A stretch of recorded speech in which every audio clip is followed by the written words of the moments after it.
Praise the Lord. ஒரே ஒரு வசனத்தை கூட காண்பித்து கொடுக்கிறேன். நீதிமொழிகள் 13வது அதிகாரம் 12வது வசனம்.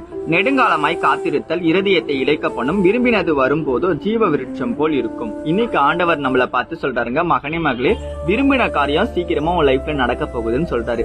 விரும்பின காரியம்னா மகனே மகளே, நீங்க ரொம்ப எதிர்பார்க்கறீங்க, ரொம்ப ஆசைப்படுறீங்க. எனக்கு இந்த காரியம் நடக்குமா, எனக்கு இந்த வேலை கிடைக்குமா, எனக்கு இந்த தொழில முன்னேற்றத்தை பார்க்க முடியுமா, எனக்கெல்லாம் திருமணம் நடக்குமான்னு சொல்லி உங்க வாழ்க்கையை குறித்து, உங்க வாழ்க்கையில இருக்க சில காரியத்தை குறித்து நீங்க நினைக்கிறீங்க பாத்தீங்களா, ஆசைப்படுறீங்க பாத்தீங்களா, அது எல்லாத்தையுமே இன்னைக்கு ஆண்டவர் உங்களுக்காக செய்ய போறேன்னு சொல்லி இன்னைக்கு ஆண்டவர் உங்களை பார்த்தங்க சொல்றாரு.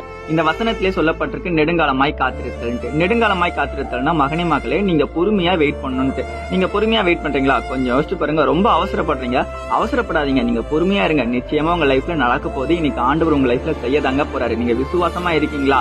ஆண்டவருடைய சமூகத்துல பொறுமையா விசுவாசமா காத்திருக்கிற பிள்ளையா, ஜபத்துல உண்மையா இருக்கிற பிள்ளையா இருந்தீங்கன்னா நீங்க விரும்பின காரியத்தை இன்னைக்கு நீங்க பெற்றுக்கொள்ள போறீங்கன்னு சொல்றாரு. அது என்ன காரியம் எனக்கு தெரியாது, உங்களுக்கு தெரியும். உங்க விசுவாசம் வீண் போகாதுங்க. விசுவாசிக்கிறீங்கன்னா ஆமென் போட்டுக்கோங்க. இந்த வார்த்தையின்படி உங்க காரியங்கள் ஜெயமா மாறுங்க. கர்த்தர் உங்களை ஆசீர்வதிப்பாராக. God bless you. ஆமென்.